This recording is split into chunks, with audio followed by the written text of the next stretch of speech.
जी हाँ, नमस्कार दोस्तों। आप सभी का स्वागत है भोजपुरिया डॉलर में। हाँ, तो आज एक बात बताने आया हूँ दोस्तों कि फ़ेसबुक पे एक पोस्ट देखा है मैंने कुछ देर पहले। अनुपमा यादव ने ये फ़ोटो पोस्ट की है। अब इसके ऊपर कैप्शन देखिए क्या लिखा हुआ है। ध्यान से पढ़िएगा इस कैप्शन को। इस कैप्शन के पढ़ने के बाद आपको कुछ समझ में आया होगा दोस्तों।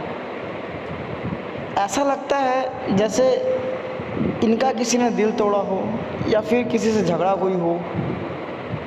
कैप्शन पढ़ने के बाद तो यही समझ में आता है।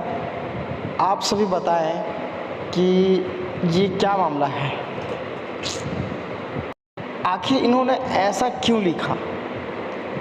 ये तो हर कोई सोचेगा कि आखिर क्या बात हुई जो अनुपमा यादव ने ऐसी बातें लिखी है। और इस पे क्या लिखा है थोड़ा ध्यान से पढ़िएगा। जाओ ढूंढो हमसे बेहतर, कोई ना मिले तो वापस आना, हम कल भी तुम्हारे थे आगे भी रहेंगे, pick of the day, love you, new post. इस पोस्ट का साफ मतलब है इनका किसी से झगड़ा हुई हो या फिर दोस्ती में थोड़ी सी खटास आई हो। आप सभी कमेंट में बताएं कि इन्होंने ऐसा क्यों लिखा और इनके फेसबुक आईडी पे कमेंट